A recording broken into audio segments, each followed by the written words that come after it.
नासिर हुसैन आप सबका GN rising stars में वेलकम करता हूं। आज हम लोग पढ़ने वाले हैं class 8th science chapter number 5 coal and petroleum. हमेशा की तरह जो मैं पढ़ाता हूं, मैं कंटेंट बनाता हूं, उसके बाद फिर हम लोग आगे की तरफ प्रस्थान करते हैं। हमेशा जितने भी मेरे वीडियोस आपने देखे होंगे। सो आज हम लोग पढ़ेंगे क्लास 8th का science chapter number 5 coal and petroleum. इनको पढ़ाने से पहले मैं कुछ आपसे मैं पूछना चाहता हूं कि आपका नाम क्या है और आपका नाम का मीनिंग क्या है, राइट? जैसे मेरा नाम नासिर है तो मेरा नाम का मतलब होता है मदद करने वाला। उसी तरह से आपका नाम का जो कोई मीनिंग होगा वो कुछ ना कुछ तो जरूर होगा, क्योंकि किसी का पेरेंट्स जब अपने बच्चों का नाम रखते हैं तो उसका मीनिंग जरूर सोच लेते हैं कि इसका नाम का मीनिंग ये होगा, ताकि एक पॉजिटिव मीनिंग में लोग रखते हैं। उसी हिसाब से उस नाम से क्या होता नहीं बोलता, जैसा नाम वैसा काम। उसी हिसाब से नाम का जो इस चैप्टर का जो नाम है वो है कोल एंड पेट्रोलियम। थोड़ा सा अगर हम लोग कोल और पेट्रोलियम का मीनिंग के बारे में जानेंगे, थोड़ा सा हम इसके बारे में जानने की कोशिश करेंगे, क्योंकि ये जो चैप्टर नंबर जो 5th है हमारा, ये यही दो वर्ड पे डिपेंडेंट करता है।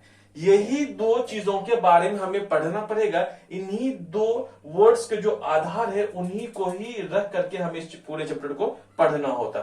थोड़ा सा मैं आपको यह समझाने की मैप के जरिए से आपको मैं समझाने की मैं कोशिश करता हूं। देखिए, क्लास 8th में जब आप इस चैप्टर को जब आप पढ़ेंगे तो वहां पे एक वर्ड लिखा हुआ है मटेरियल। हमको जो भी हमारे जरूरत के चीजें को हम जो इस्तेमाल करते हैं, इसका मतलब जो भी हम अपनी जरूरत को पूरा करने के लिए हमने कई सारे मटेरियल्स का यूज करते हैं। सो यहाँ जो मटेरियल्स का जो यूज का मतलब होता है कि जो इस वाले चैप्टर में वो कुल मिलाकर के फ्यूल से लिया गया है। Fuel, right? कोयला क्या है? एक ईंधन है, फ्यूल है। और पेट्रोलियम भी क्या है? एक फ्यूल है, जो कि पेट्रोल, डीजल, केरोसिन, कई तरह के इनके प्रोडक्ट्स होते हैं। कोल के भी बहुत सारे प्रोडक्ट्स होते हैं, इनका यूजेस होता है।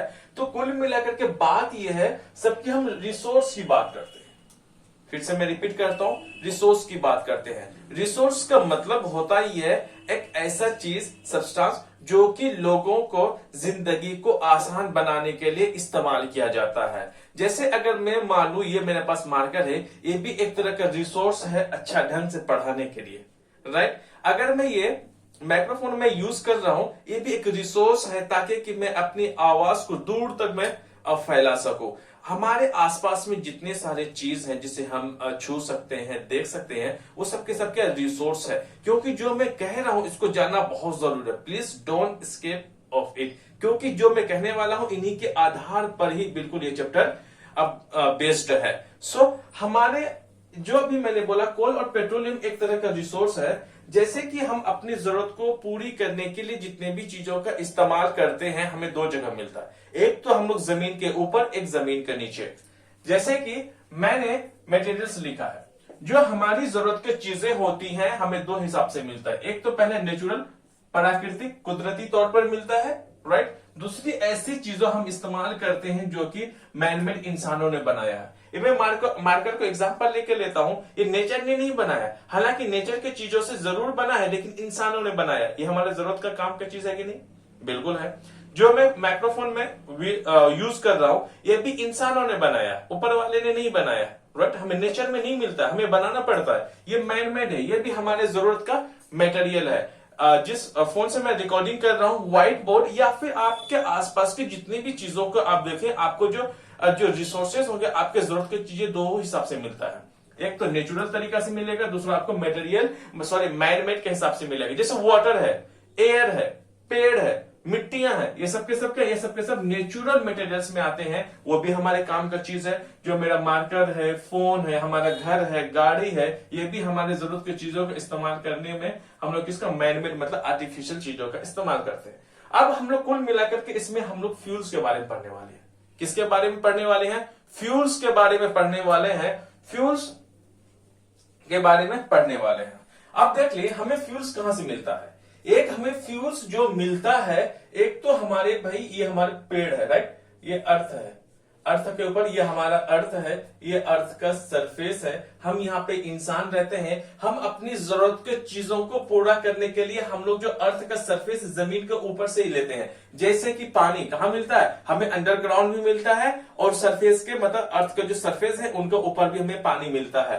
पेड़ पौधे जो कि हमारे फ्यूल की तरह काम करते हैं, लकड़ियां वगैरह जो होती हैं जलाने का जो काम आता है हमारे, ये पेड़ के कहा जमीन के ऊपर से हम लोग लेते हैं। लेकिन इस चैप्टर में जो हम लोग पढ़ने वाले हैं वो है अंडरग्राउंड रिसोर्स के बारे में। फिर से मैं रिपीट कर रहा हूं, इस चैप्टर में हम लोग ऐसे रिसोर्स के बारे में बात करेंगे जो कि हमारा जमीन के नीचे ही मिलता है, और ऐसे ही रिसोर्स जो कि हमारे काम में बहुत ही ज्यादा उपयोगी होता है। आप देख ले जमीन के नीचे में क्या मिलता है। जमीन के नीचे में अगर हम लोग बात करते हैं, मैंने क्या बोला, हम लोग ऐसे रिसोर्स की बात करेंगे जो कि हमें जमीन के नीचे मिलता है। आप देख ले, हमारा ड्रिंकिंग वाटर, पीने का पानी अंडरग्राउंड से हम लेते हैं। क्या इस चैप्टर में क्या हम अंडरग्राउंड वाटर की हम बात करेंगे? बिल्कुल भी बात नहीं करेंगे, क्योंकि वाटर हमारा पीने का काम आता है, ना कि हमारा फ्यूल की तरह काम आता है। इसमें हम लोग फ्यूल के बारे में पढ़ेंगे। अब दूसरा चीज है कि जमीन के नीचे हमें एलिमेंट्स मिलता है, मिनरल्स मिलता है, जो कि मैं पिछले चैप्टर में डिस्कस में कर चुका हूं। क्या हम ही यहाँ पे पढ़ने वाले हैं? बिल्कुल भी हम इसके बारे में नहीं पढ़ेंगे। अब जो हम लोग और तीसरा चीज जो जमीन के नीचे मिलती है वो है हमारा फ्यूल्स। क्या मिलता है? वो हमारा फ्यूल्स मिलता है, ईंधने मिलती हैं। वो फ्यूल्स में क्या क्या मिलता है हम देख लेते हैं। जमीन के नीचे कोयला, पेट्रोलियम और साथ में सीएनजी, नेचुरल गैस, यही तीन ऐसा फ्यूल है जो कि हमारे जमीन के नीचे मिलती है। और आज हम लोग इन्हीं फ्यूल्स के बारे में डिस्कस करेंगे। मोस्टली कोल, पेट्रोलियम और थोड़ा सा नेचुरल गैस के बारे में पढ़ाई करेंगे आज हम लोग। थोड़ा सा मैंने आपको इसलिए बता दिया क्योंकि आपका कॉन्सेप्चुअल बच्चे होना चाहिए। आपको किसी भी चीज को आप जब पढ़ते हो बेहतर ढंग से आप पढ़ो। अब इतना मत सोचो कि यार हमें सिर्फ पढ़ के पास होना। नो, आपका पढ़ाई आपके पीछे जिंदगी भर नहीं छूटने वाली है। अगर आप अभी क्लास 8th में हो तो कोई बात नहीं, आप 9th पढ़ोगे, 10th, 11th, 12th, graduation, master degree, कहीं अगर आप डॉक्टरेट भी करना चाहें, पीएचडी, तो आने से लगभग आने से भी आपके 10 साल और पढ़ाई करनी है। आप 10 साल और पढ़ाई करोगे, अगर पीएचडी तक की मैं बात कर रहा हूं, तो पढ़ाई इतना जल्दी आसानी से आपका पीछा छोड़ने वाली नहीं है। जो चीज अगर आपके हम सफर की तरह अगर आपके साथ चलने वाला है, उनसे आप प्यार से हासिल कीजिए, उसको कभी बोझ मत समझिए, उनको हमेशा अपनी जिम्मेदारी समझ के साथ समझने की कोशिश कीजिए। अब हम लोग अपने यहां से आगे की तरफ बढ़ता है। मैंने लगता है बहुत ज्यादा लंबा लेक्चर दे दिया। ओके बच्चे, हमेशा की तरह मैं कंटेंट बताऊंगा कि इसमें आके हम लोग पढ़ने वाले क्या क्या है। कोल और पेट्रोलियम क्या है? नेचुरल रिसोर्सेज, जो कि मैंने मैप के जरिए से मैंने अच्छे से और बेहतर ढंग से मैंने आपको समझाने की मैंने कोशिश की है। अब हम लोग पढ़ेंगे यहां से है वो है इंट्रोडक्शन। एज ऑलवेज, हमेशा की तरह मैं इंट्रोडक्शन बताता हूं कि इस चैप्टर में हम लोग क्या क्या पढ़ने वाले हैं। और दूसरे नंबर पे वो है रिसोर्स, जो कि अभी मैंने बोला। रिसोर्स मैंने बता दिया वो चीज होता है जो कि इंसानों की जरूरत को पूरा करने के लिए किया जाता है।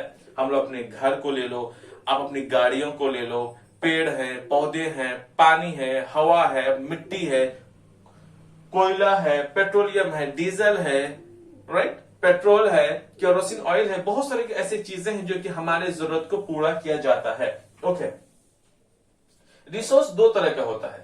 एक होता है मैन मेड रिसोर्स, जो कि आर्टिफिशियल रिसोर्स बोलता है, जो कि इंसान खुद चीजें बनाता है और इंसान के जरूरत को पूरा किया जाता है। और दूसरी बात है नेचुरल रिसोर्स। नेचुरल रिसोर्स का मतलब होता है ऐसा रिसोर्स जो कि हमें कुदरत के या फिर ईश्वर के द्वारा प्राप्त जो हम करते हैं वो नेचुरल रिसोर्स बोलते हैं। जैसे कि वाटर है, एयर है, मिट्टी है, जितने प्लांट्स हैं, राइट, और साथ में हमारा कोल है, पेट्रोलियम है, सीएनजी गैसेस हैं, ये सब के सब क्या हमारा नेचुरल रिसोर्स में आता है। नेचुरल रिसोर्स को दो पार्ट में डिवाइड किया गया है। कितने पार्ट में? नेचुरल रिसोर्स को दो पार्ट में डिवाइड किया गया है। पहला है ए नंबर पे, वो है इनऑब्जेक्टेबल नेचुरल रिसोर्सेज। ऐसा मतलब होता है रिन्यूएबल सोर्स ऑफ एनर्जी, इसका दूसरा नाम है।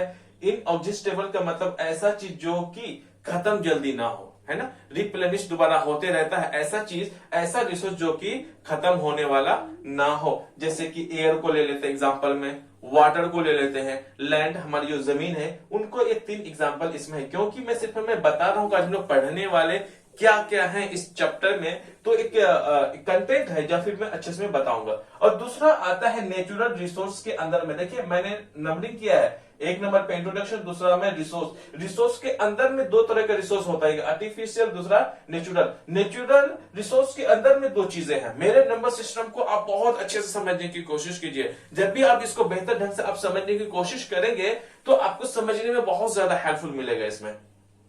अब दूसरा बी नंबर पे पढ़ेंगे एडजस्टेबल नेचुरल रिसोर्सेज, ऐसे नेचुरल रिसोर्सेज जो कि अगर हमारा बहुत ज्यादा यूज करने के बाद कुछ ही आने वाले 100 में, सैकड़ों सालों में खत्म होने वाला है या फिर खत्म हो सकता है। तो कुल मिलाकर के बात है जो कि ऐसा रिसोर्स जो कि हमारे लिमिटेड है, हमारे पास जो लिमिटेड जो नेचर में प्रेजेंस है, उन्हीं को हम लोग एडजस्टेबल नेचुरल रिसोर्सेज बोलते हैं। जैसे कि कोयला है, पेट्रोलियम में अगर हम देख लें डीजल है, पेट्रोल है, केरोसिन ऑयल है, इसको बनने में लाखों अरबों साल लग जाते हैं, राइट। ओके, अब हम लोग तीसरा नंबर पे जो पढ़ेंगे वो पढ़ेंगे कोल के बारे में। किसके बारे में? हमारा शुरुआत अब हो रहा है कोल, कोयला के बारे में पढ़ेंगे।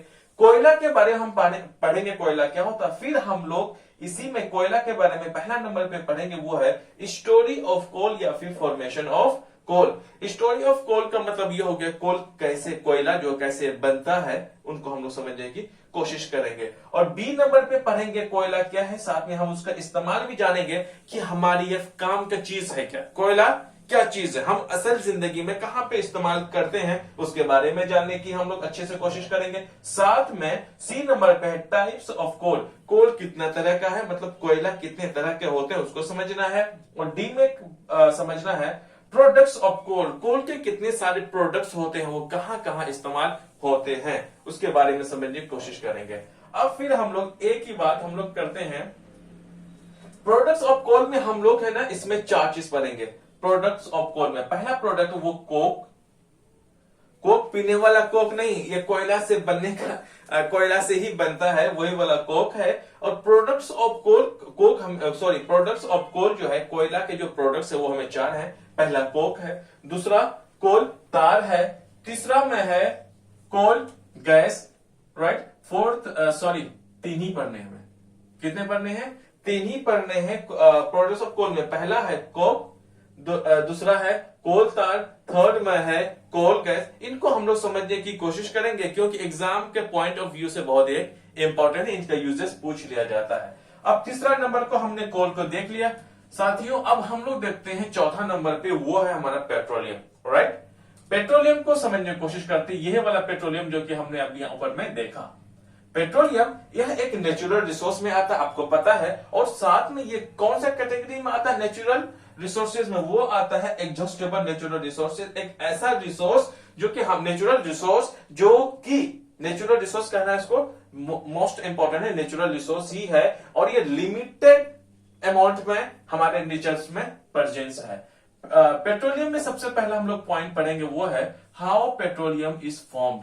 पहले समझेंगे पेट्रोलियम क्या है, फिर हम लोग फर्स्ट पॉइंट में इसमें समझने की कोशिश करेंगे कि पेट्रोलियम कैसे तैयार किया जाता है या फिर ये कैसे बनता है। ये जाहिर सी बात है, ये नेचुरल प्रोसेस ही होगा, ये इंसान तो अपने भाई बना नहीं सकते हैं।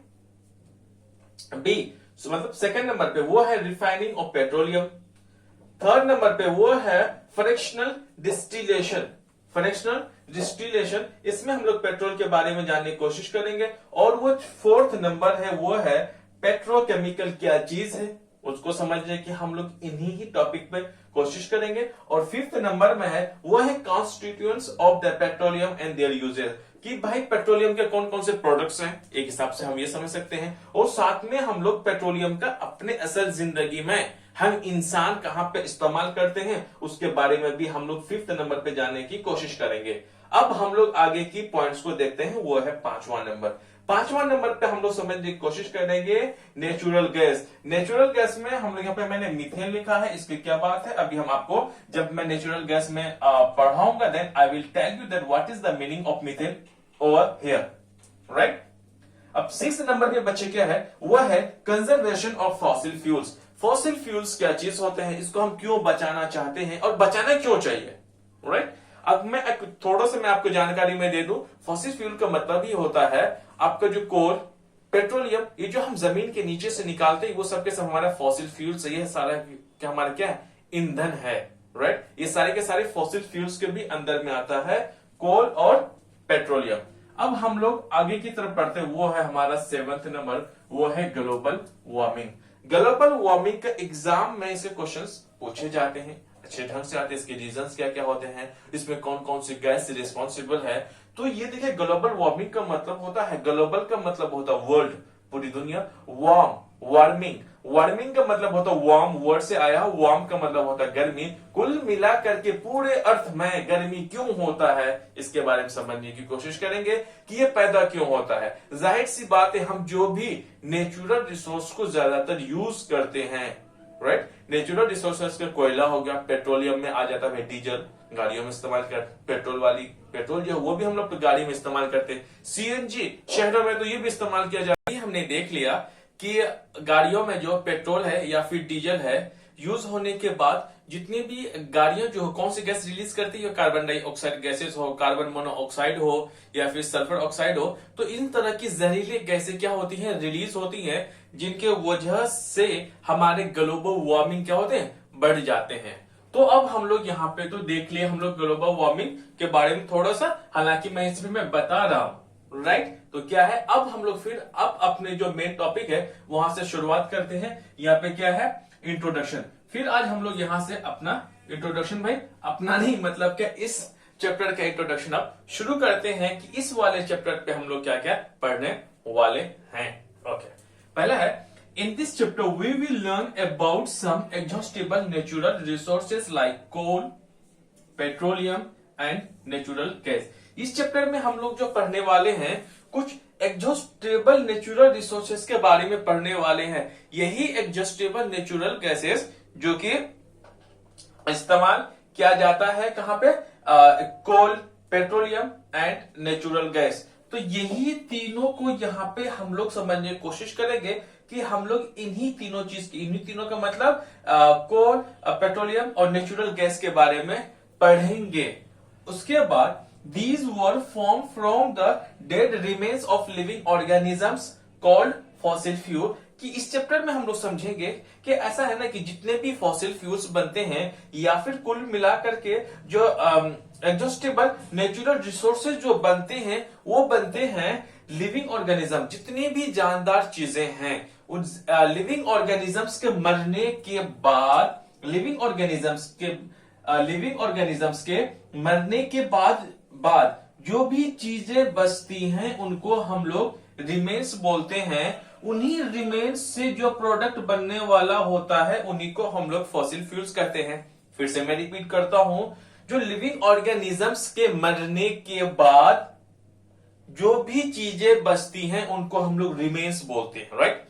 उन रिमेन्स से जो प्रोडक्ट बनते हैं उनको हम लोग फॉसिल फ्यूल्स कहते हैं। तो ये सिर्फ जो लिविंग ऑर्गेनिजम्स, जैसे कि आज से लगभग पहले की मैं बात करूं, लगभग करोड़ों साल पहले की वजह से हमारा जो अर्थ है, पृथ्वी है, बिल्कुल इसमें ग्रीनिश बहुत ज्यादा था, हरा भरा था और पेड़ पौधे बहुत ज्यादा हुआ करते थे। इससे बड़े बड़े हमारे पृथ्वी में जानवर भी हुआ करते थे। उनकी वजह से क्या हुआ, जब अर्थक्वेक आया तो बहुत सारे जो पेड़ हैं वो क्या क्या वो मिट्टी के नीचे चले गए बहुत लंबा समय तक, और साथ में हाई प्रेशर, हाई टेम्परेचर के साथ साथ में जो भी पेड़ से जो भी प्रोडक्ट बना उनको हम लोग कोल कहते हैं, कोयला कहते हैं। जो पेड़ से, जो कि पेड़, बहुत सारे पेड़ जो अर्थक्वेक की वजह से ही वो जमीन के नीचे चले गए, तो उनसे पेड़ों से क्या बन गया, कोयला बन गया। अब रही बात, ऐसा नहीं था कि आज से लगभग करोड़ों साल पहले सिर्फ हमारे पृथ्वी में पेड़ हुआ करते थे।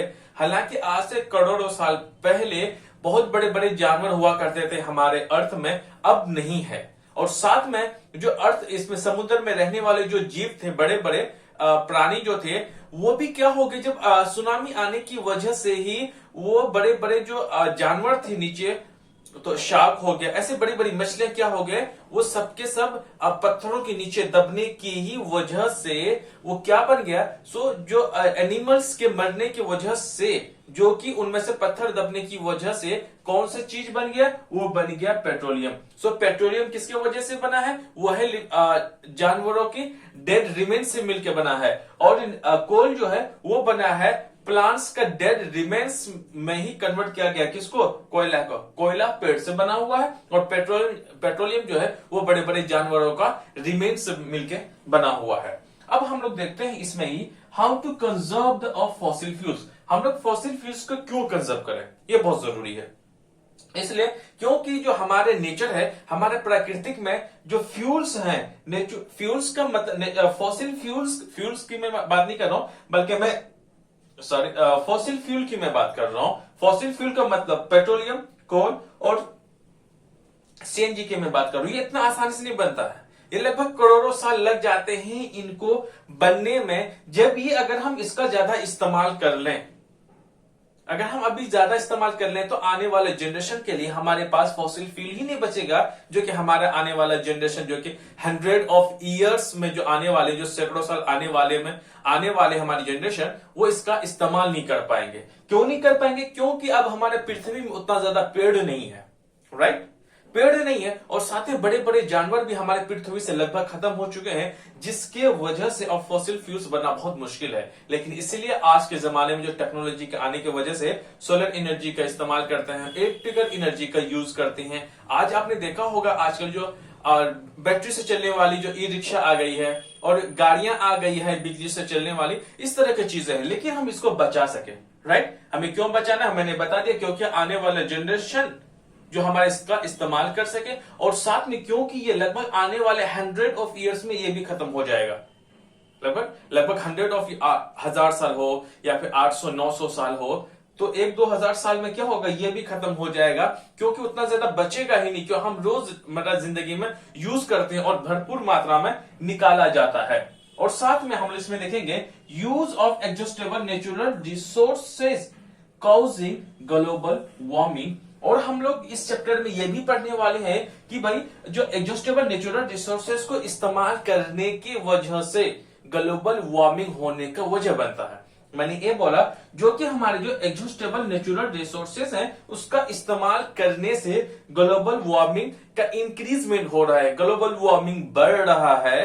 तो इसका मतलब ये हो गया कि हम लोग एग्जॉस्टेबल नेचुरल रिसोर्सेज का किस हिसाब से इस्तेमाल करें कि हमारा जो ग्लोबल वार्मिंग है अर्थ का, वो क्या हो, ज्यादा बढ़े ना। अगर बढ़ेगा तो क्या होगा, इनसे इंसान के जिंदगी पे बहुत ज्यादा असर पड़ेगा। अगर ये बढ़ भी रहा है अभी का टाइम है, लेकिन इसको हम लोग कैसे रोक सकते हैं ग्लोबल वार्मिंग को, उसको बारे में भी जानेंगे। और नेचुरल रिसोर्सेज को मतलब कि हमारे पास जो एग्जॉस्टेबल नेचुरल रिसोर्सेज हैं, उनको हम लोग कैसे अच्छे से इस्तेमाल करने के लिए सीखेंगे। अब हम लोग थोड़ा सा फिर इसके बारे में मैंने आपको समझा दिया, और फिर आगे का पॉइंट्स हम लोग यहां से देख लेते हैं।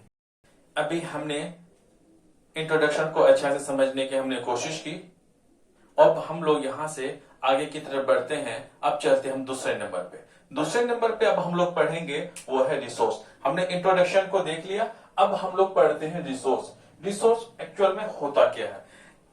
रिसोर्स के बारे में कुछ थोड़ा सा मैंने बता भी दिया था पहले ही, कि भाई जो रिसोर्स होता है वो सारी चीजें होती हैं जो इंसान के जरूरत को फुलफिल कर सके। सो रिसोर्स का मतलब जो होता है anything available in our environment, कोई भी चीज जो हमारे पर्यावरण में हो, हमारे आसपास के में चीजें हो, which can be use to satisfy our needs, जो कि हमारा जरूरत को पूरा करने में मदद कर सके, उन्हीं को हम लोग क्या बोलते हैं, रिसोर्स बोलते हैं। आ रही बात समझ में? रिसोर्स जो है वो मेनली दो तरह के होते हैं। Resources are the two types, दो तरह के रिसोर्सेज होते हैं। पहला है वो है आर्टिफिशियल रिसोर्स, दूसरे नंबर पे है नेचुरल रिसोर्सेज।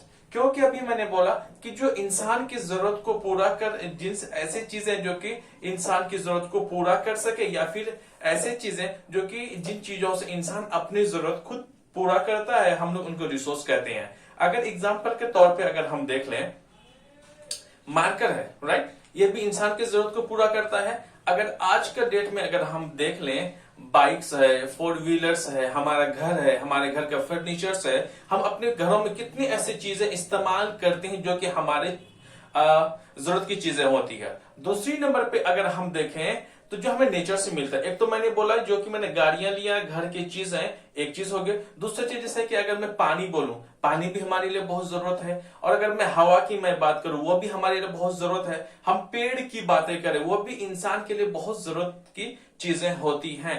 तो अभी मैंने सबको मिक्स करके बोला, ये सब के सब रिसोर्स है, राइट।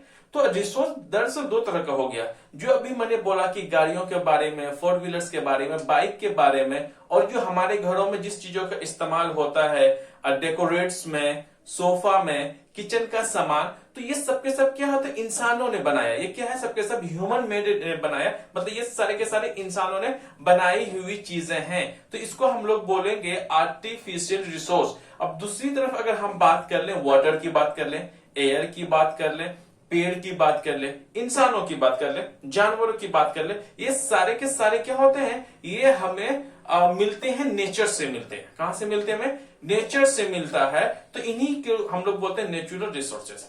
राइट, बात समझ में। सो रिसोर्सेस दो तरह के होते हैं, एक होता है आर्टिफिशियल, मैंने बता दिया, ऐसी रिसोर्सेज जो कि इंसानों की बनाई हुई चीजों से जब लोगों की नीड्स या फिर जरूरत पूरी होती है, उनको हम लोग आर्टिफिशियल रिसोर्स बोलते हैं। और नेचुरल रिसोर्सेज उनको बोलते हैं जो कि हमारे नेचर में जो ईश्वर ने जो प्राकृतिक रूप से जो चीजें रहती हैं, अगर उनसे लोग अगर अपनी जरूरत को पूरा करता है तो हम लोग उसको नेचुरल रिसोर्सेज बोलते हैं। ओके, अब हम लोग एक वन बाय वन को समझने की कोशिश करते हैं, लेकिन जो हमारा मेन लेना देना है वो है भाई किससे, नेचुरल रिसोर्स से है, ना कि आर्टिफिशियल रिसोर्स से है। लेकिन फिर भी जब दो चीजों के बीच में जब हमें कंपैरिजन करना होता है, कंपेयरिंग मतलब कि हमें दो चीजें होनी चाहिए, तब हम अच्छे ढंग से क्या कर पाते हैं, कंपेयर कर पाते हैं। इसीलिए मैंने आपको यहाँ पे नेचुरल रिसोर्स को अंडरस्टैंडिंग करने के लिए, इसीलिए मैंने क्या यहाँ पे आर्टिफिशियल रिसोर्स को थोड़ा सा मैंने यहाँ पे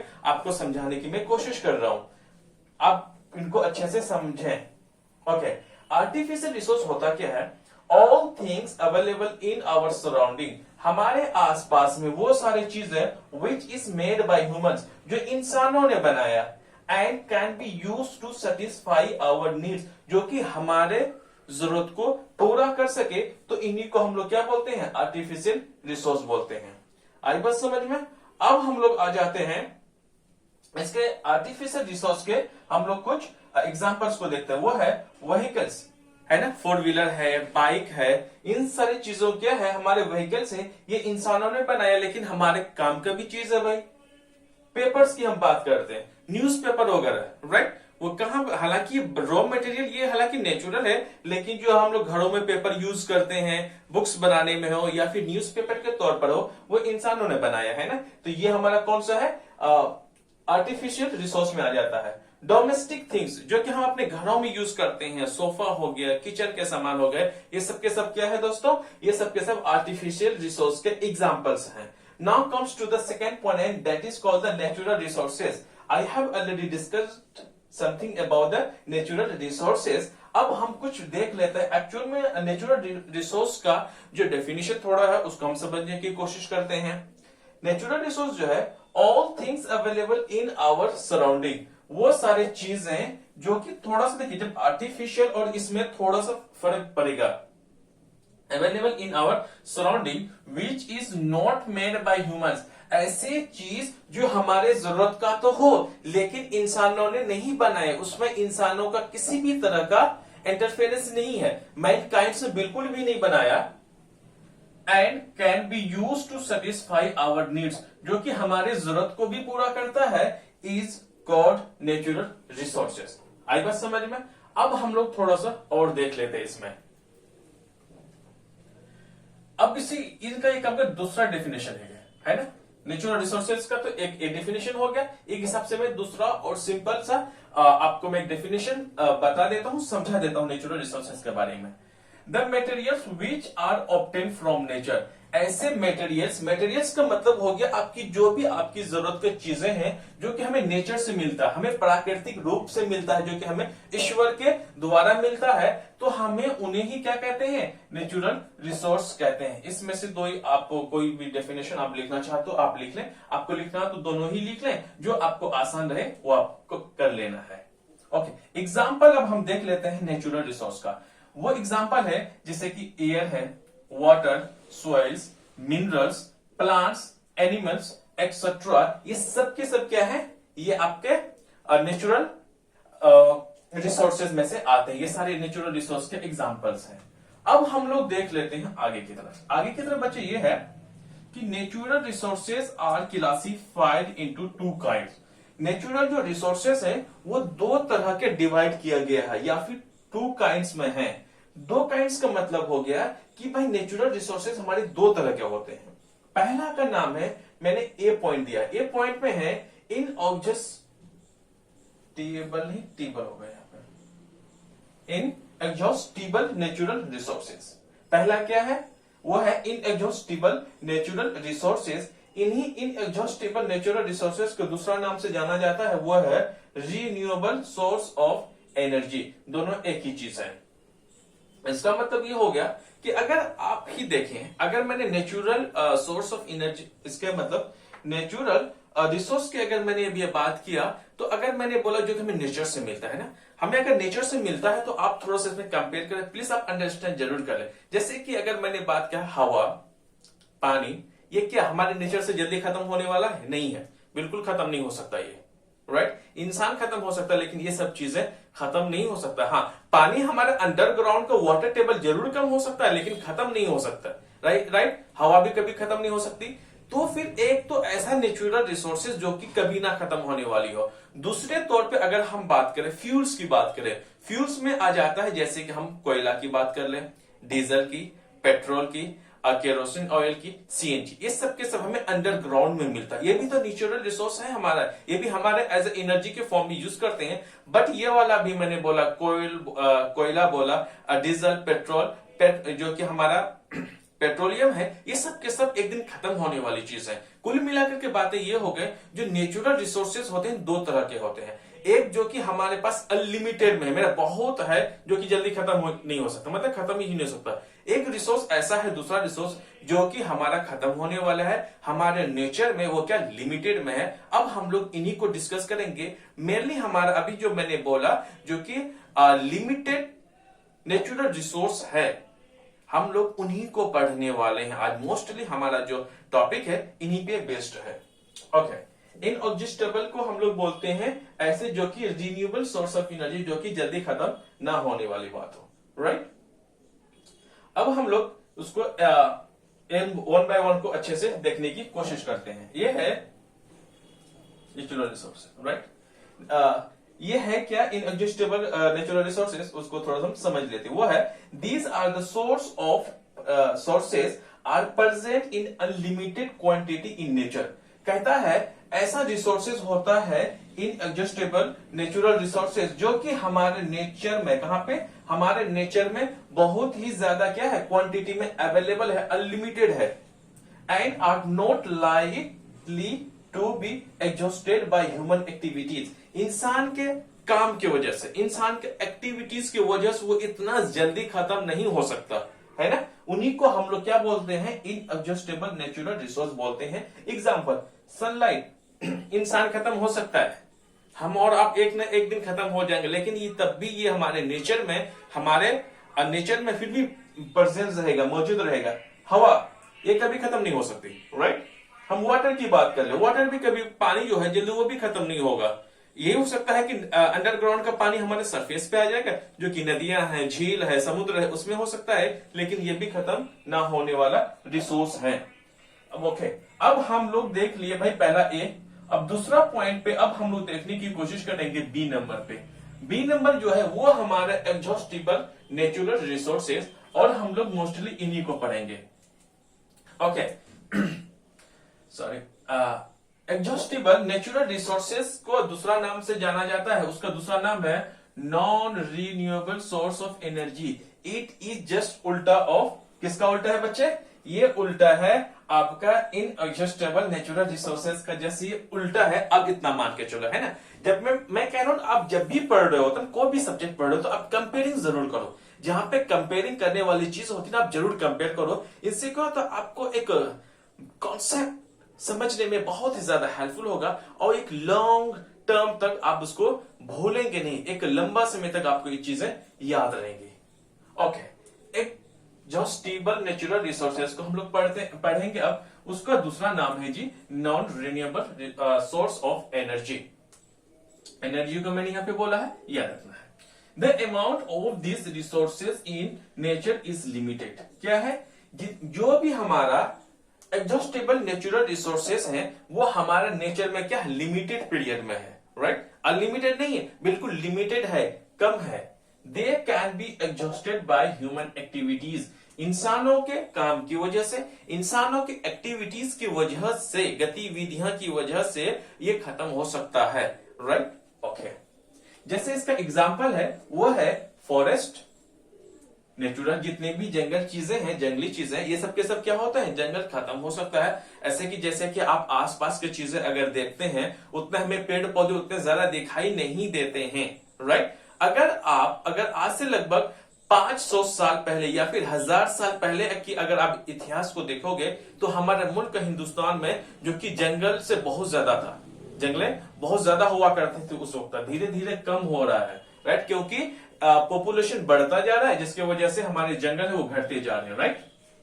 दूसरा है वाइल्ड लाइफ, मतलब जंगल में रहने वाली जीव, पेड़ पौधे हो गए, उसमें जो एनिमल्स हो गए वो भी खत्म होते धीरे धीरे जा रहे हैं क्योंकि जंगलें खत्म हो जा रही हैं, इकोसिस्टम गड़बड़ हुआ जा रहा है, इसीलिए वाइल्ड लाइफ जितनी भी चीजें हैं वो भी क्या हमारा एग्जॉस्टेबल एक ना एक दिन खत्म हो सकता है अगर हम अच्छे से यूज नहीं किए तो। एक होता है मिनरल्स, वो भी हमारा क्या है, खत्म हो जाएगा एक ना एक दिन। कोयला है, पेट्रोलियम है, नेचुरल गैस एक्सेट्रा, ये सब के सब हमारा एग्जॉस्टेबल नेचुरल रिसोर्सेस में आता है। अब हम लोग देख लेते हैं कि इन सब चीजों के मोस्टली अगर मैं बात करूं इस चैप्टर में तो एग्जॉस्टेबल में मैं दो चीजों को लेकर चलूंगा। मैं किसको लेकर चलूंगा, दो चीजों का। पहला एक का नाम है कोल, कोयला को लेकर चलेंगे, दूसरा हम लोग पेट्रोलियम, और तीसरा भी इसमें वो है नेचुरल गैस। हम इन्हीं तीनों को मोस्टली बेस बना के चलेंगे। इस चैप्टर में हम लोग इन्हीं तीन चीजों के बारे में पढ़ते हैं। अब देखिए ये तीनों चीजें मिलती कहां है, जाहिर सी बात है मैंने बता दिया कि सबके सब हमें जमीन के नीचे मिलते हैं। जमीन के जो नीचे मिलते हैं ये सबके सब हमें किसे, फॉसिल फ्यूल्स के फॉर्म में मिलते हैं। Fossil fuels are how formed, या फिर how fossil fuels are formed, दोनों एक ही चीज है। हाउ को आप चाहे तो आगे लगा दें, how fossil fuels are formed, right. इसका मतलब ये हो गया कि भाई फॉसिल फ्यूल से तो हमें तो कोल भी मिलता है, जाहिर सी बात है, पेट्रोलियम भी मिलता है, सीएनजी भी हमें मिलती है, बट ये फॉसिल फ्यूल बनता कैसे है, एक अपने आप में एक क्वेश्चन है। उसी क्वेश्चन का मैं आपको जवाब देने के लिए जा रहा हूं। ओके, ये जो है these are form from the dead remains of living organisms under the earth millions of years ago under the extreme heat and pressure।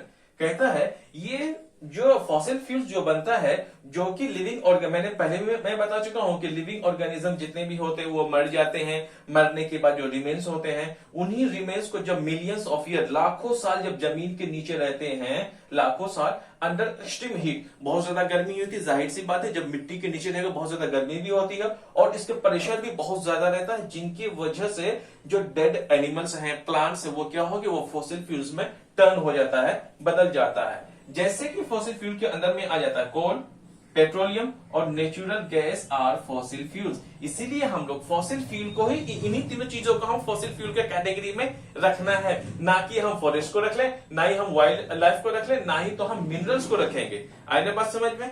अब हम लोग यहां से आगे के पॉइंट्स को देखने की और समझने की कोशिश करते हैं। अभी हमने बहुत अच्छे से देखने की कोशिश किया कि इनएग्जॉस्टेबल नेचुरल रिसोर्सेज क्या होते हैं। उसके बाद फिर हमने देखा कि भाई एग्जॉस्टेबल नेचुरल रिसोर्सेज क्या होते हैं, उसको भी हमने अच्छे से बेहतर तरह से समझने की कोशिश किया। अब हम लोग थोड़े से कुछ और पॉइंट्स को देख लेते हैं, फिर अगला पॉइंट जो हमारा कोल, कोयला, फिर उस पर हम लोग आगे की तरफ बढ़ेंगे।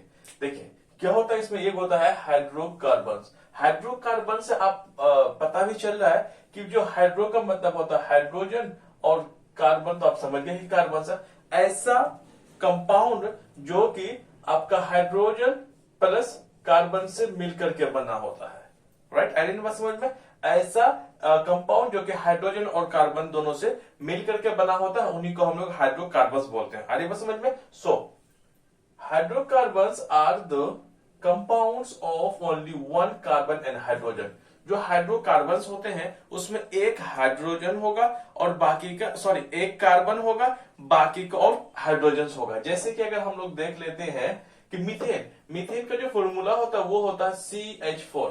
क्या होता है, CH4 क्या होता है भाई, कार्बन का कितना मॉलिक्यूल्स, यहाँ पे कार्बन कितना दिख रहा है आपको, एक दिख रहा है ना, तो कार्बन तो एक हुआ। लेकिन ये हाइड्रोजन के कितने मॉलिक्यूल्स है, हाइड्रोजन के मॉलिक्यूल्स का मतलब जो हाइड्रोजन के साथ में ये नंबर लगा हुआ है ना, यह पे मैं देख लेता हूं, H4 दिख रहा है ना, इसका मतलब हाइड्रोजन का कितना मॉलिक्यूल बोलेंगे इसमें, 4 मॉलिक्यूल बोलेंगे या फिर हाइड्रोजन का 4 एटम बोलेंगे। आपकी मत से आपको जो सा बेहतर लगे आप वही वाला बोले आप। आरी बात समझ गए, मीथेन। और दूसरा है भाई इथेन। इथेन मिथ का मतलब होता है एक, इथ का मतलब होता है दो। तो यहाँ देखिए कार्बन का कितना मॉलिक्यूल है, 2 है। हाँ, यहाँ पे हाइड्रोजन की कितनी मॉलिक्यूल से बच्चे, वो है 6। तो ये हमारे हाइड्रोकार्बन्स है। मतलब कुल मिलाकर के ओवरऑल अगर हम देख लें तो हाइड्रोकार्बन्स क्या होता है, हाइड्रोकार्बन्स में भी एक हाइड्रो का मतलब हाइड्रोजन, कार्बन का मतलब कार्बन। तो कोई ऐसा प्रोडक्ट अगर बना हो जो कि हाइड्रोजन और कार्बन से हो तो उन्हीं को हम लोग हाइड्रोकार्बन्स बोलते हैं। आ रही बात समझ में? ओके, नेक्स्ट को हम लोग इसी को थोड़ा सा और आगे देखते हैं। The main source of hydrocarbon is petroleum. तो थोड़ा सा अगर हम थोड़ा ब्रॉड में जाए तो हमें जो हाइड्रोकार्बन हमें कहां से मिलता है, पेट्रोलियम से मिलता है। आपका एक एमसीक्यूज का क्वेश्चन बन जाता है यहां से कि जो भाई हाइड्रोकार्बन इसका सोर्स क्या, हमें कहां से मिलता है, वो हमें कहां से मिलता है, पेट्रोलियम से मिलता है। अब अगले का point, methane is the simplest hydrocarbon. अगर हम देख लें सबसे सिंपलेस्ट हाइड्रोकार्बन कौन सा होगा, सबसे सिंपलेस्ट हाइड्रोकार्बन वो होगा जिसमें कार्बन की संख्या या फिर कार्बन का जो एटम्स है वो सबसे कम होंगे। जैसे कि अगर मैं बात कर लूं तो CH4, क्या लिखा मैंने, CH4 लिखा, तो कार्बन कितने हैं, 1 है। इससे तो कम तो हो भी नहीं सकता, अगर नहीं हुआ तो कार्बन तो 0 हो जाएगा।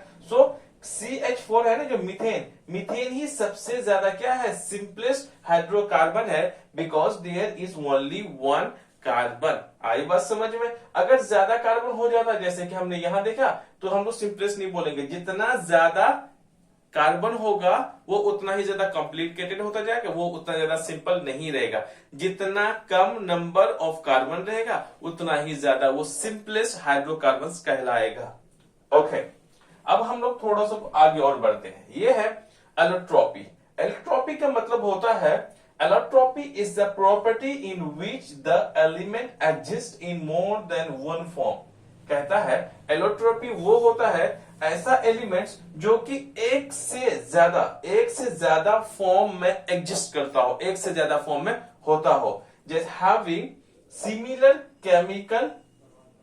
केमिकल प्रॉपर्टीज क्या होंगे, सिमिलर होंगे बट डिफरेंट फिजिकल प्रॉपर्टीज, जिसका कि केमिकल प्रॉपर्टीज तो सेम होंगे लेकिन उसका फिजिकल प्रॉपर्टीज क्या होगा, अलग होगा। जैसे कि एग्जांपल में अगर हम देख लें डायमंड को और ग्रेफाइट को, दोनों का दोनों ही नॉन मेटल है। जैसे कि आप जानते हैं, मैंने पहले बता भी चुका हूं पहले वाले चैप्टर में, डायमंड और ग्रेफाइट ये दोनों का दोनों जो केमिकल प्रॉपर्टीज है ना बिल्कुल दोनों का सेम है, लेकिन फिजिकल प्रॉपर्टीज क्या होता है, दोनों का बिल्कुल अलग है। क्योंकि डायमंड बहुत ज्यादा मजबूत होता है और जो ग्रेफाइट होता है उतना ज्यादा मजबूत नहीं होता है। आ रही ना बात समझ में? और डायमंड में इलेक्ट्रिसिटी पास नहीं होता लेकिन ग्रेफाइट में इलेक्ट्रिसिटी पास होता है। कुल मिलाकर के एलोट्रॉपी आपसे पूछ दे कि आपका एग्जाम में दे देगा भाई एमसीक्यूज में कि भाई ये डायमंड का एलोट्रॉपी कौन है, तो आपको कौन, ग्रेफाइट बताना है। अगर आपको एग्जाम में बोल देगा भाई आप बताओ कि ग्रेफाइट का एलोट्रॉपी कौन है, आपको डायमंड लगाना है। हरी बात समझ में? और आपका तीसरा क्वेश्चन इसमें से ये बनेगा, अगर आपसे पूछ दे कि एलोट्रॉपी में क्या होता है, राइट? आपका एग्जांपल नंबर 1 पे देगा कि एलोट्रॉपी में दो एलिमेंट्स का जो केमिकल प्रॉपर्टीज सिमिलर होंगे, ऑप्शन ए। दूसरा देगा कि भाई क्या उसका फिजिकल प्रॉपर्टीज रहने से ही सिर्फ वो एलोट्रॉपी कहलाएगा, बिल्कुल नहीं कहलाएगा। अगर एलोट्रॉपी अगर होना है तो फिजिकल प्रॉपर्टीज जो क्या होने चाहिए, उसका तो सिमिलर है, लेकिन केमिकल प्रॉपर्टीज दोनों का क्या है, सिमिलर है, लेकिन फिजिकल प्रॉपर्टीज दोनों क्या, अलग अलग है। तो ऑप्शन कौन सा, दोनों भी सही नहीं होगा, तीसरा होगा वो ऑप्शन सही होगा जिसमें ए लिखा होगा कि भाई दोनों का केमिकल प्रॉपर्टीज सेम हो और दोनों का फिजिकल प्रॉपर्टीज अलग होगा। ये जो मैंने अभी लास्ट में बोला वही इनका सही आंसर होगा। मैंने आपको थोड़ा सा समझाने की कोशिश की है। और आगे देखिए, graphite are two natural allotropes of carbon. यही दोनों है जो कि नेचुरल है, नेचुरल एलोट्रोप्स है, क्योंकि इन सबको नेचर में मिलता है, कोई बनाता नहीं है। हीरा जो है डायमंड वो नेचुरली हमें मिलता है। अगर कोई इंसान अगर बनाना अगर सीख जाए तो दुनिया के सबसे अमीर आदमी हो जाएगा, क्योंकि इट्स वेरी कॉस्टली। ओके, आगे बढ़ते हैं। वह प्योरेस्ट फॉर्म ऑफ कार्बन, बिल्कुल ये क्या है कि कार्बन के नेचुरली बनता है, नहीं है, नेचुरली बनता है। अब जानते हैं कि कोल का हाई प्रेशर हाई टेम्परेचर में होने से डायमंड का फॉर्मेशन होता है, लेकिन हम लोग उतना डीप में नहीं पढ़ेंगे। आप इतना समझ लेना, जो ग्रेफाइट है और डायमंड है बिल्कुल प्योरेस्ट फॉर्म ऑफ कार्बन में है। ये भी आपके कई सारे क्वेश्चंस बन सकता है। जब हम इसको अच्छे ढंग से जब आप इसको देख लेंगे ना, आपके ऑलमोस्ट सारे डाउट्स का सॉल्यूशन मिल जाएगा आपको। अब इंपॉर्टेंट हमारा जो शुरू होता है, इंपॉर्टेंट कैसे, ये तो इंपॉर्टेंट है, लेकिन जो मेन टॉपिक है दोस्तों वह हमारा कोल। यस, आपने सही सुना, जिसका नाम अभी मैंने बोला कोल। कोल का मतलब कोयला। आई बात समझ में? कोयल में क्या होता है, कोयला, वो कोयला क्या होता है सबसे पहले आप ये समझो। कोई ऐसा है नहीं, जब आप किसी चीज को जब पढ़ते हो ना, तो इंसान ने सिंपली सवाल पूछना शुरू कर देता है आपसे। मोस्टली उनका सवाल ये होता है क्या वाला होता है, जैसे कि एलेक्ट्रोप्स क्या होता है, जैसे मैंने अभी आपको बताया। अगर आपसे बोल दे कोई कि भाई हाइड्रोकार्बन्स क्या होता है, सबसे पहले अगर आपसे कोई अगर सवाल पूछेगा ना, ये क्या वाला ही पूछा जाता है। उसी हिसाब से अगर आपसे कोई पूछ दे कि भाई कोल क्या होता है ना, कोल क्या होता है, तो पहली बात तो कोल एक तरह का फ्यूल है, लेकिन कौन सा फ्यूल है? So coal is a fossil fuel. कौन सा फ्यूल है? ये फ्यूल का है। As you know, there is no doubt, आप भी जानते होंगे, आप भी बोल भी देते होंगे, लेकिन बट जो इसका एग्जैक्ट जो मीनिंग होता है कोयला का, कोयला एक हिसाब से क्या है, वो है फॉसिल फ्यूल है। And it contains mainly carbon. ये किसके बने होते हैं? मोस्टली ये कार्बन के बने होते हैं, बिल्कुल प्योरेस्ट कार्बन का फॉर्म में होगा। आप जब इसको देखते होंगे तो ये बिल्कुल ब्लैक कलर को आपको देखने को मिला होगा। आपने जो घरों में देखे होंगे कोयला वगैरह कहीं पर भी, तो अब जरा गौर से देखना उसको, है ना। लाइट थोड़ा सा वेट भी थोड़ा सा लाइट में होगा, हल्का वेट में होगा, बिल्कुल ब्लैक कलर का हो जाएगा, वो हार्ड भी है। तो जब उनको फिजिकली जब आप देखोगे, टेस्ट करके देखोगे ना, तो आपका जो मोर कॉन्सेप्ट जो होता है वो ज्यादा क्लियर होगा as compare to the theoretical. मैं थ्योरेटिकल बता रहा हूं। जब आप कोल को, कोयला को जब आप पकड़ के छू करके देखेंगे, देन फिर आपको क्या वहां पे ज्यादा आपका जो कॉन्सेप्ट है वो ज्यादा क्लियर होगा वहां पे। तो अगर आपके आसपास कहीं अगर आपको कोयला देखने को मिले तो आप फिर उसको टच करके जरूर देखें उनको। ओके, नेक्स्ट है वो है coal is hard as stone and is black in colour.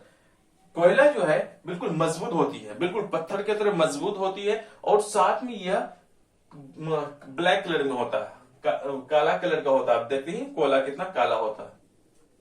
Okay, next है coal is used in thermal power plants to produce electricity. हम लोग कोल को कहां कहां इस्तेमाल करते हैं? हम लोग इस्तेमाल करते हैं कहां?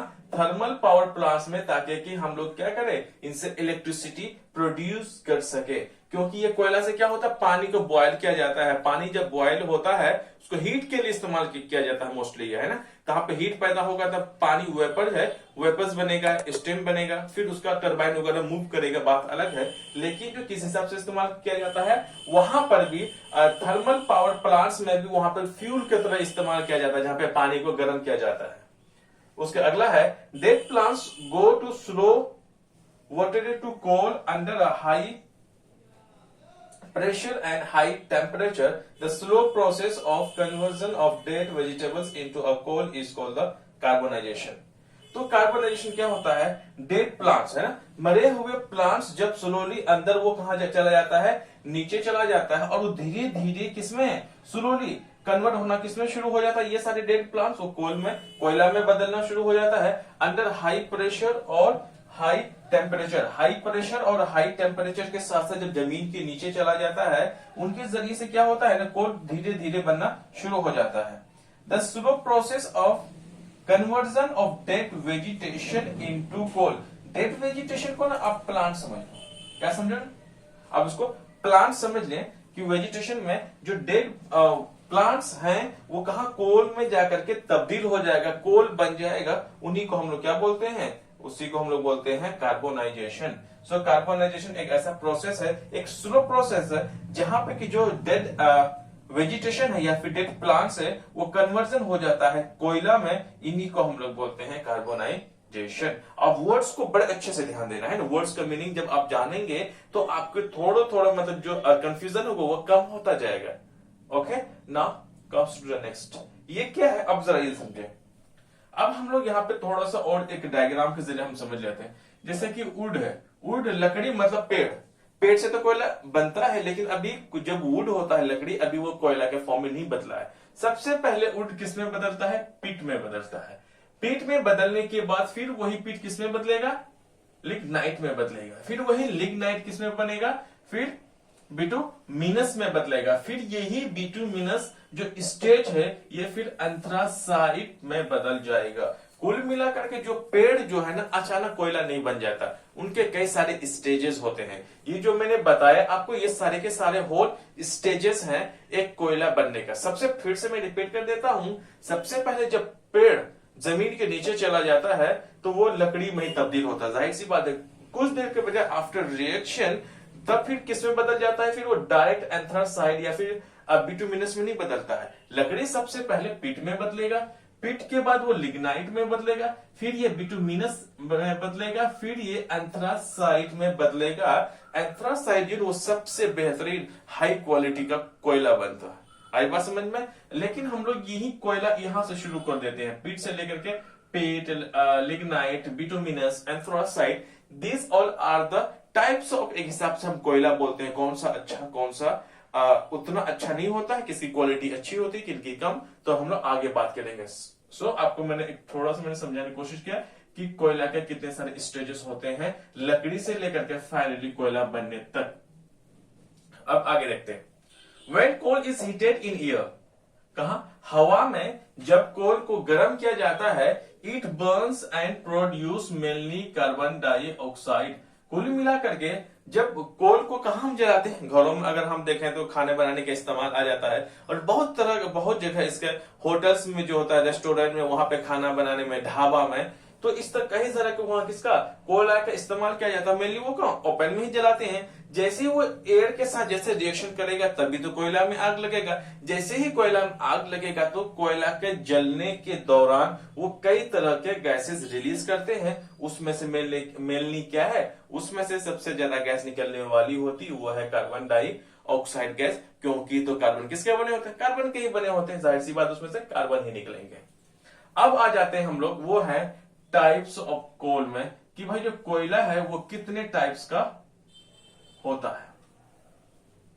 कोयला जो है ना वो मेनली 4 तरह का है। There are 4 main types of coal. कोयला कितने तरह के होते हैं? 4 टाइप्स का होता है, लेकिन वो डिपेंड करता है कि किस हिसाब से ये 4 टाइप का, राइट? कोई आपसे पूछ देगा कि भाई किस हिसाब से आप पूछ रहे हो, है ना?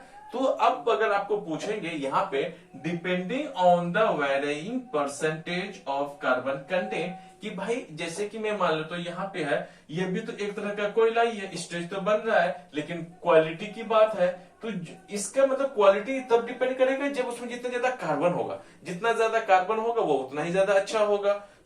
तो कार्बन कंटेंट के हिसाब से ही हम लोग कोयला को 4 पार्ट में डिवाइड करते हैं। वो डिपेंड करता है कि उसमें कार्बन कंटेंट कितना ज्यादा है, कि भाई कार्बन का जो नंबर है किसमें कितना ज्यादा है और कितना कम है। सबसे पहले अगर हम लोग कोयला की बात करते हैं, पहला का है वो है पीट।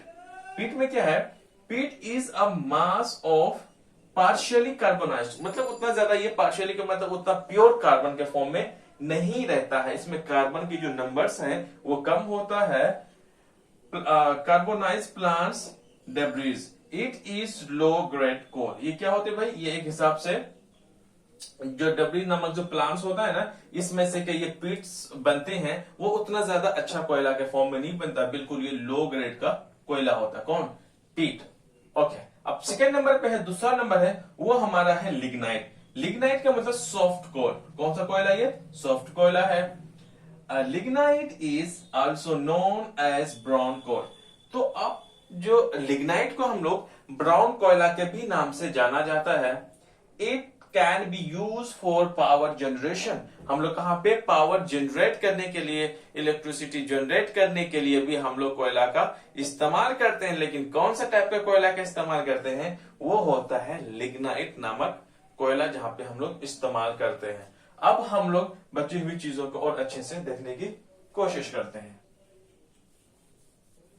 इससे पहले हमने 2 तरह का कोल्स को हमने देख लिया। वो पहला जो टाइप का कोल था पीट्स, हमने उसको भी देखने की कोशिश की। दूसरा नंबर का जो कोल था वो है लिग्नाइट, हमने उसको भी देखने की कोशिश की। अब हम लोग तीसरे नंबर का कोल है उसको हम लोग पढ़ते हैं। तीसरे नंबर का जो कोल है वो है बिटुमिनस।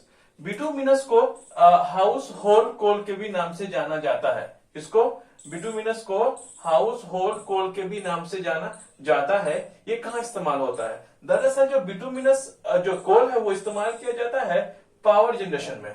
पावर्स को इलेक्ट्रिसिटी जनरेट करने में इस्तेमाल की जाती है, और साथ में इसका मैन्युफैक्चरिंग फ्यूल्स को जो मैन्युफैक्चर किया जाता है वहां पर भी इसका अच्छे से ढंग से इस्तेमाल किया जाता है, जैसे कि कोक एंड कोल तार। यहाँ पे इन सबको बनाने के लिए भी किसका इस्तेमाल किया जाता है? बिटुमिनस कोल का ही, बिटुमिनस से ही ये काम किया जाता है, या फिर फ्यूल्स को बनाने के लिए बिटुमिनस नाम का जो कोयला होता है उन्हीं का ही यहाँ पे इस्तेमाल अच्छे ढंग से किया जाता है। अब जो फोर्थ नंबर का जो कोल है वो है एंथ्रासाइट। एंथ्रासाइट सबसे अच्छा कोयला, जो टॉप क्वालिटी का जो कोल है, कोल जितने भी टाइप्स का है सबसे अच्छा और बेहतर जो टाइप्स कोल में आता है वो है एंथ्रासाइट। एंथ्रासाइट दरअसल में हार्ड कोल होता है, सबसे हार्ड होता है। It has the maximum energy content. इसका मतलब जितने भी हमने कोयला का टाइप्स देखा सबसे अच्छा एंथ्रासाइट होता है, और सबसे नंबर ऑफ कार्बन जो होता है वो सबसे ज्यादा इन्हीं में ही होता है, इसीलिए इसका हीट बहुत ज्यादा होता है। इट इज हाईएस्ट रैंक कोल। ये सबसे जितने भी टाइप्स ऑफ कोल है उन सबसे हाई रैंक में इसको काउंट किया जाता है। डीप ब्लैक कलर, ये बहुत सबसे ज्यादा ब्लैक कलर में होता है। ये more heat and less dust and suit. और क्या होता है इसको more heat and less dust, इसमें क्या जो लेस डस्ट है वो बहुत कम डस्ट इसमें से निकलता है। एंड सूट का मतलब होता है काजल। इसका मतलब ये हो गया, इसको हम लोग एज ए काजल के तौर पर घरों में आप देखते होंगे, ब्यूटी पार्लर्स में है, हमारे घर के जो लेडीज हैं, महिलाएं हैं, वो भी इस्तेमाल करती है ना काजल आंखों में लगाने के लिए। तो इसी एंथ्रासाइट कोल से ही बनाया जाता है। उसमें और सभी चीजें मिलाई जाती हैं, लेकिन उसमें जो एक कंटेंट रहता है काजल बनाने में वो किसका? एंथ्रासाइट नामक का कोयला का थोड़ा सा क्या रहता है उसमें? पार्टिकल्स रहता है। अब हम लोग देख लेते हैं थोड़ा सा आगे।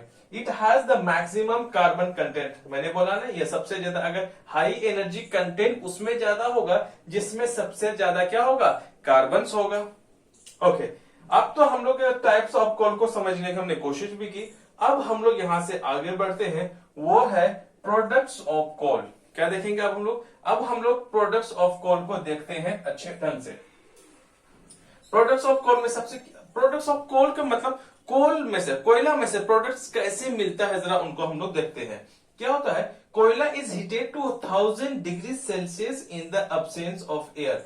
एयर का अब्सेंस में कंटेनर में कोयला को रखा जाता है और 1000 डिग्री सेल्सियस तक उसको टेम्परेचर, उसको हीट दी जाती है उन कोयला को, और एयर बिल्कुल भी नहीं होता। कंटेनर में से एयर को वैक्यूम करके निकाल लिया जाता है, सिर्फ वहां कोयला रहता है, वहां पे हवा बिल्कुल भी नहीं रहता है। To obtain different useful component such as coke, उसमें से इसलिए किया जाता है ताकि कि कोयला में से अलग अलग तरह का प्रोडक्ट्स निकले। जैसे कि अगर मैं बात कर लूं कि गेहूं है, गेहूं से घरों में रोटी भी बनाया जाता है, उसके बिस्किट्स भी बनते हैं, उसके ब्रेड जो हम खाते हैं वो भी ब्रेड्स मिलते हैं। तो एक गेहूं एक क्या था? एक कंपोनेंट था, एक पार्टिकल था, या फिर उस गेहूं से कई सारे प्रोडक्ट्स बन गए। इसीलिए कोयला तो एक था, उन कोयला में से उसको अलग अलग प्रोसेस से, जैसे कि गेहूं का अलग अलग यूजफुल तरीका से करके हम अलग अलग चीजें मिलता है हमें, जैसे कि रोटी भी बना लेते हैं, आटा भी मिल जाता है हमें, और फिर ब्रेड भी मिल जाता है, फिर उसमें हम लोग बिस्किट भी बन जाती है गेहूं से। उसी तरीका से कोल से कई सारे यूजफुल प्रोडक्ट्स या फिर यूजफुल कंपोनेंट्स बनाया जाता है। जैसे कि पहला है कोक, उसके बाद कोक है, राइट, उसके बाद कोल तार है दूसरा नंबर पे, और तीसरा है कोल गैस। इसका मतलब प्रोडक्ट्स ऑफ कोल में हम तीन चीजों को देखते हैं। पहला चीज है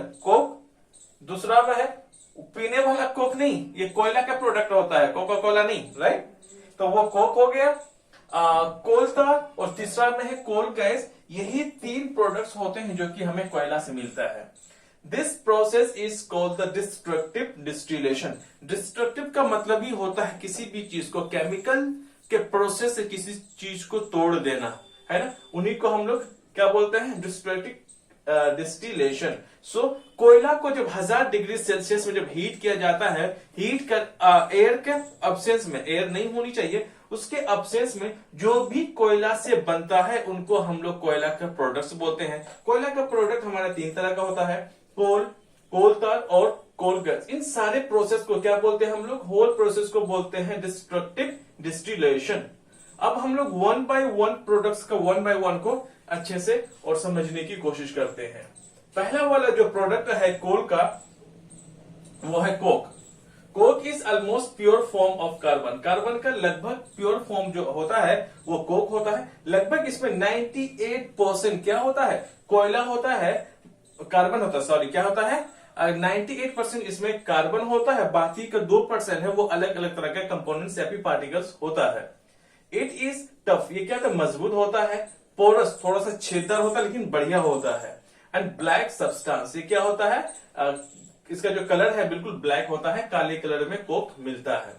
it is produced by heating coal in the absence of air. ये हमें मतलब कोक तब मिलता है जब कोयला को एयर का अब्सेंस में हीट किया जाता है, जैसे कि मैंने आपको यहां बताया।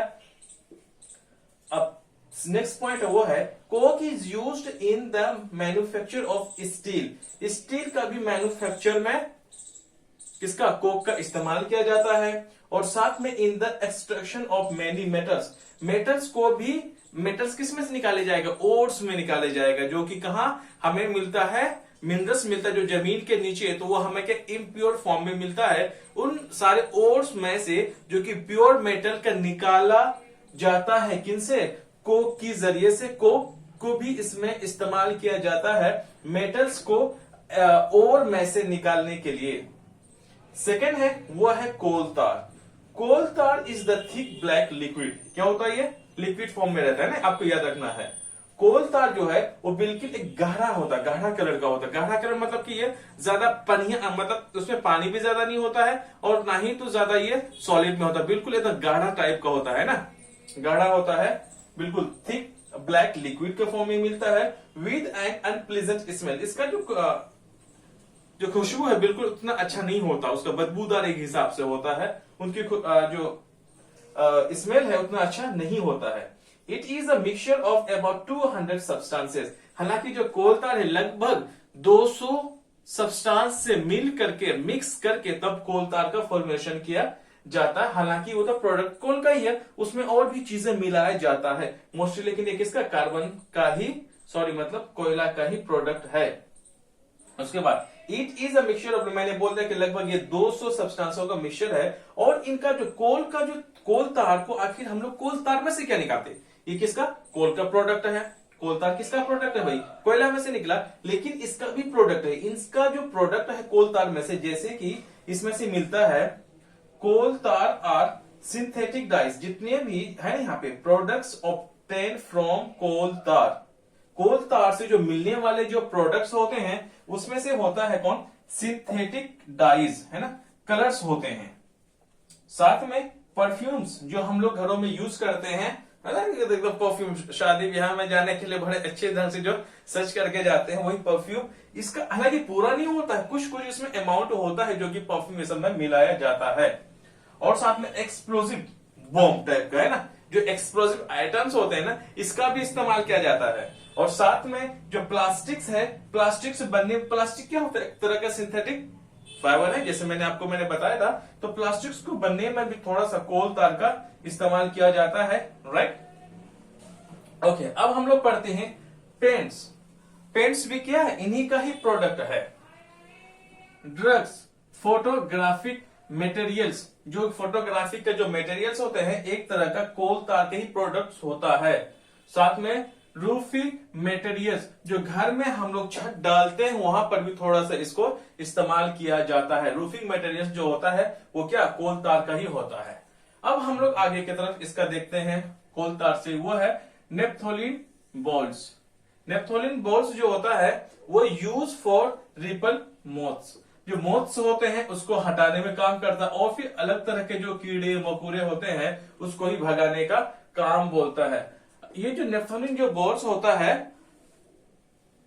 तो ये क्या होता है? घरों में या फिर कपड़ों में, जहां आप कपड़े बहुत सारे रखते हैं वहां पे रख सकते हैं। अलमीरा में आप इसके बॉल्स आते हैं इतने बड़े बड़े, है ना, आप उसको चाहे वहां पर रख सकते हैं, ताकि कि इनसे क्या होता है कि वहां आसपास में कीड़े मकोड़े ये लगने के लिए नहीं देते हैं।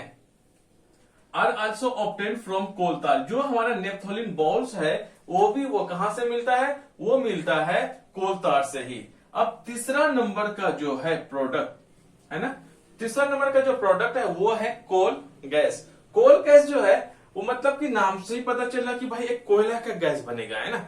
गैस बिल्कुल भी नहीं होती है, ये एक तरह से कोल गैस बोलते हैं, प्रोडक्ट है। ये क्या होता है, कहां पे फर्स्ट टाइम इसका इस्तेमाल किया गया, उसको भी अभी हम लोग देखते हैं अच्छे से।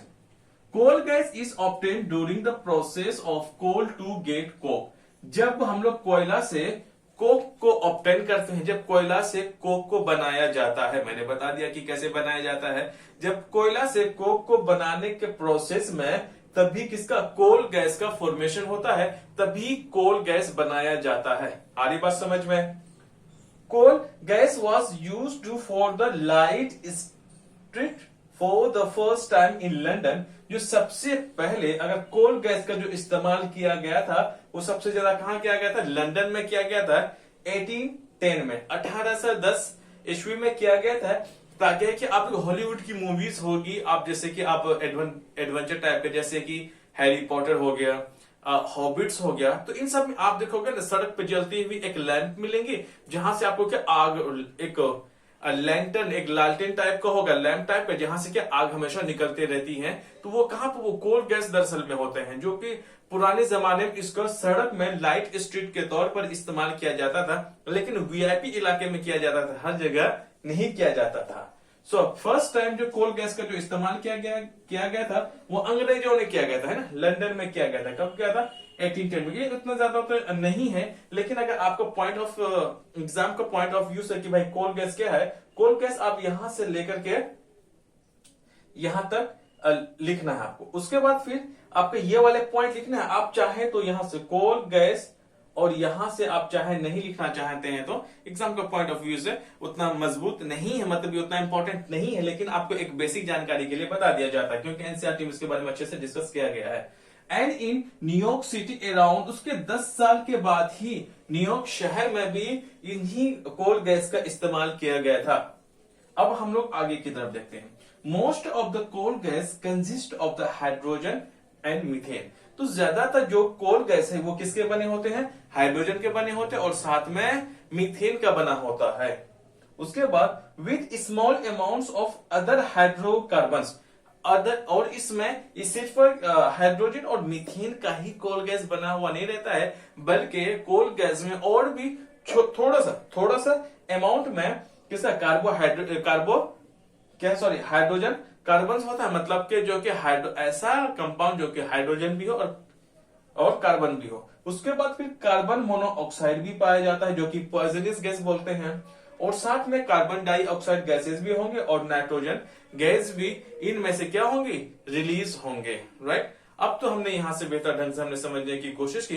अब हम लोग यहां से थोड़ा सा देख लेते हैं फॉर्मेशन ऑफ कोल और यूज ऑफ कोल को देख लेते हैं, इसके बाद हमारा ये कंप्लीट हो जाएगा कोल वाला पोर्शन। ये हमने देखा प्रोडक्ट्स ऑफ कोल को देख लिया। सबसे पहले हमने टाइप्स ऑफ कोल को देखा, फिर हमने प्रोडक्ट्स ऑफ कोल को देखा। अब हम सी नंबर पे देखेंगे, वो है स्टोरी या फिर फॉर्मेशन ऑफ कोल, कि भाई जो कोल की कहानी क्या है, कोयला की कहानी क्या है, या फिर कुल मिला करके कोयला कैसे बनता है। ये एग्जाम में डायरेक्ट पूछे जाते हैं ये क्वेश्चंस, तो उनको मैं अभी आपको समझाने की मैं बिल्कुल कोशिश करता हूं अच्छे ढंग से। ओके, देखिए ये कहा, जाहिर सी बात है कोयला मिट्टी के नीचे ही बनता है, तो ये हमारा प्यारा सा और खूबसूरत सा क्या है, अर्थ है, हमारी पृथ्वी है, राइट। आप सब जानते हैं हमारे पृथ्वी या फिर अर्थ के 3 पार्ट्स होते हैं। पहला पार्ट जो ये है कोर, और दूसरा जो लेयर है, ये वाला लेयर हम लोग कहते हैं मेंटल पागल वाला मेंटल नहीं, ये मेंटल है यहाँ पर, जो कि ये हमारे अर्थ का पार्ट है ना, यहाँ पे लावा जहां पे बनता है ना, यही वाला पार्ट है, पागल वाला नहीं है। और ये कौन सा क्रस्ट पार्ट है, जहां पर इंसान भी रहते हैं, जानवर भी रहते हैं, सारे जीव जंतु जितने भी है वो यहीं पे रहते हैं ना, पेड़ पौधे नदियां वगैरह सब यहीं पे रहते हैं। थोड़ा सा आप यहां समझने की कोशिश कीजिए।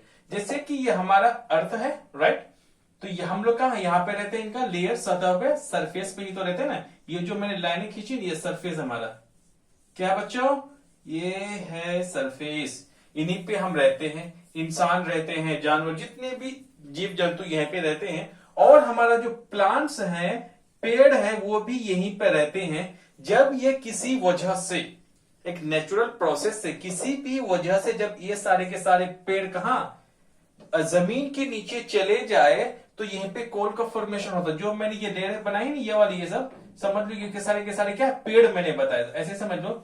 जो ये वाला अर्थ का सरफेस है ना, ये वाला अर्थ अंडरग्राउंड, पृथ्वी जमीन के नीचे जो सरफेस है उनका नीचे, जमीन के नीचे ये जो मैंने एरिया मैंने बनाया है ना, ये सब के सब क्या है, पेड़ है। इन्हीं पेड़ से क्या कोयला बनता है। अब जरा हम लोग यहां से आ जाइए, थोड़ा सा मैप के जरिए से मैंने आपको समझाने की मैंने कोशिश की है। अब देखिए सी नंबर पे है स्टोरी या formation of coal due to natural process के जरिए से, जैसे कि फ्लडिंग या फिर अर्थक्वेक।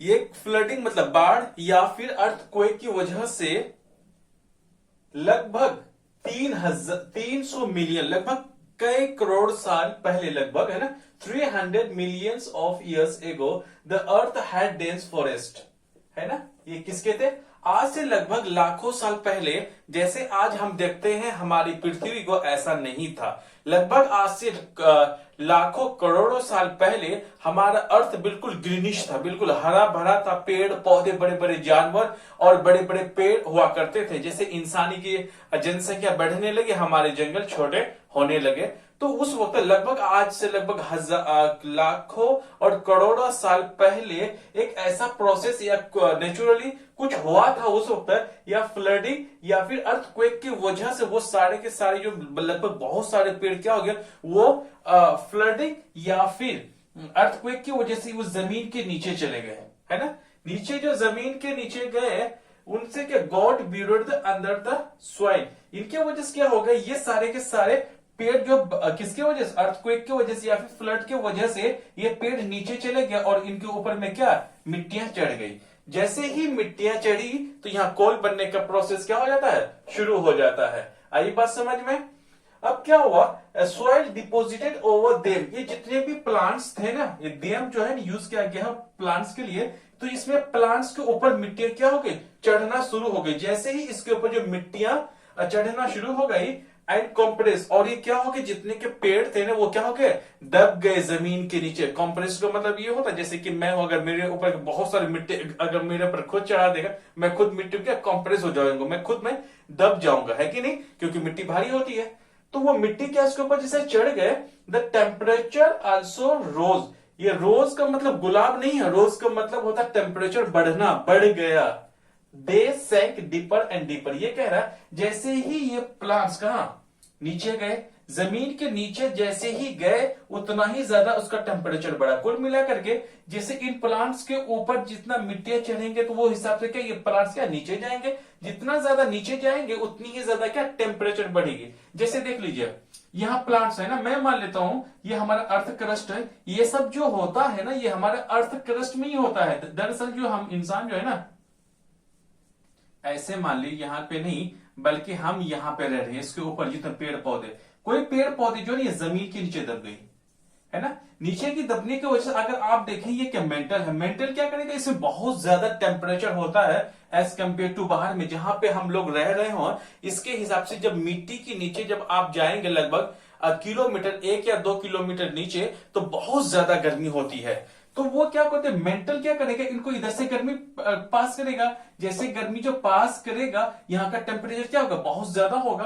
टेम्परेचर यहाँ पे जितना ज्यादा वो नीचे आएगा ये उतना ही ज्यादा क्या होगा, मेंटल के नजदीक आएगा। ये पेड़ जैसे ही नीचे आएगा मेंटल के पास आएगा तो उतनी ही ज्यादा जो ये एरिया है जहां पे सारे के सारे पेड़ दफन है, जहां पे मिट्टी के नीचे है, वहां पे क्या होगा, टेम्परेचर बढ़ना शुरू हो जाएगा। Okay, under high temperature and high pressure, जैसे ही यहाँ पे टेम्परेचर भी बढ़ेगा और साथ में यहाँ पे प्रेशर भी बढ़ेगा। जैसे यहाँ का टेम्परेचर बढ़ा और प्रेशर बढ़ा, dead plants got slowly converted to coal. तो ये डेड प्लांट्स है यहाँ पे, वो किसमें, कोल पे या फिर कोयला बनना यहां से शुरू हो जाएगा। But it is a very slow process, है ना, ये very slow process. The slow process of conversion of dead vegetation into coal is called carbonization. जैसे कि इसमें एक ऐसा स्लो प्रोसेस है जिसमें से डेड वेजिटेशन का मतलब हो जाएगा यहाँ पे डेड प्लांट्स, है ना। डेड प्लांट्स क्या हो जाएगा, कोल में कन्वर्जन होना शुरू हो जाएगा। इन्हीं प्रोसेस को क्या बोलते हैं, कार्बोनाइजेशन बोलते हैं। सो मैं रिपीट करता हूं, कार्बोनाइजेशन एक ऐसा प्रोसेस है जिसमें जो डेड वेजिटेशन है वो कोल में स्लो प्रोसेस के जरिए से जब वो कोल में कन्वर्ट हो जाता है या फिर वो डेड वेजिटेशन क्या कोल बन जाता है, उन्हीं होल प्रोसेस को क्या बोलते हैं, वो बोलते हैं कार्बोनाइजेशन। सो मैंने आपको यहां से मैंने बताने की शुरू की है, मैंने बता दिया यहां पर। अब हम लोग आगे पढ़ते हैं, वो है डी पार्ट। डी पार्ट में क्या है, यूजेस ऑफ कोल। अब हम लोग देखेंगे कि कोल का कहां कहां और क्या क्या इस्तेमाल होता है। It is used as fuel to cook food. खाना बनाने के लिए हम लोग कोयले का भरपूर इस्तेमाल करते हैं। अब तो कम हो गया है पहले के हिसाब से, लेकिन अभी भी होता है इसका use. Earlier it was used in railway engine. सबसे पहले जब बिजलियां की उतनी ज्यादा संसाधन नहीं थे, हमारे पास इलेक्ट्रिसिटी का उतना ज्यादा प्रोडक्शन नहीं था, तो उस वक्त कोयला का इस्तेमाल किया जाता था रेलवे इंजन में। ऐसा नहीं कि कोयला रेलवे जो इंजन था उसमें डाला और अपने आप ट्रेन चलनी शुरू हो गई, नहीं। ये क्या किया जाता था, पानी के जरिए से स्टीम बनाया जाता था, है ना। ये हीट की तरह इस्तेमाल किया जाता था। अगर आप शोले मूवी अगर देखे होंगे, पुरानी मूवी है अमिताभ बच्चन की, और कौन थे उसमें, हाँ धर्मेंद्र जी थे, है ना। तो उनमें तो कोयला मूवी में, सॉरी कोयला नहीं, शोले मूवी में वहां पे कोयला का इस्तेमाल किया गया है। जब जय और वीरू ट्रेन से क्या भाग रहे थे, तो वहां पे क्या ये जो कोल है ना, वहां पर जलने की वजह से पानी रहता है, पानी स्टीम बनता है, स्टीम की वजह से क्या होता है, फिर वो इंजन चलना शुरू हो जाता है, रेलवे इंजन। और साथ में टू प्रोड्यूस स्टीम, है ना, यहाँ पे लिखा हुआ है कि इसको कोल को रेलवे इंजन में इस्तेमाल करते थे स्टीम बनाने के लिए। ओके, आगे देखते हैं आप। और दूसरा जो इसका यूज है कोयला का, वो है इट इज यूज। ईट जो इस्तेमाल किया जाता है वो किसके लिए किया गया, यहाँ पे क्या गया, बिल्कुल कोयला के लिए ईट का यूज किया गया है। It is use to thermal power station. जहां पे बिजलियां बनाई जाती हैं तो भी यहाँ पे इस्तेमाल होता है। तो कुल मिलाकर के आप जो कोयला को जो इस्तेमाल है ना, सिर्फ हीट के लिए किया जाता है। किसके लिए किया जाता है, हीट के लिए इस्तेमाल किया जाता है। थर्मल पावर प्लांट में यहां पर भी पानी गर्म किया जाता है, स्टीम बनाया जाता है। वो स्टीम क्या होता है, फिर टरबाइन को घुमाता है, right. Station to generate electricity, कहा, ये थर्मल पावर प्लांट पे यूज किया जाता है कोयला को, जहां से बिजली पैदा की जाए। अब नेक्स्ट इसका यूज है, coal is also used as fuel in various industries. कोयला का जो इस्तेमाल है ना, बहुत सारे इंडस्ट्रीज में एज अ फ्यूल के तौर पर यूज किया जाता है। आई होप मैंने आपको यहां से अच्छा से मैंने आपको समझाने की मैंने आपको कोशिश की है। यहां से हमारा जो कोल का जो जितने भी पार्ट्स होते हैं कोल टॉपिक पे, जो कोयला का जो मेरा टॉपिक्स था, यहां से हम खत्म करते हैं।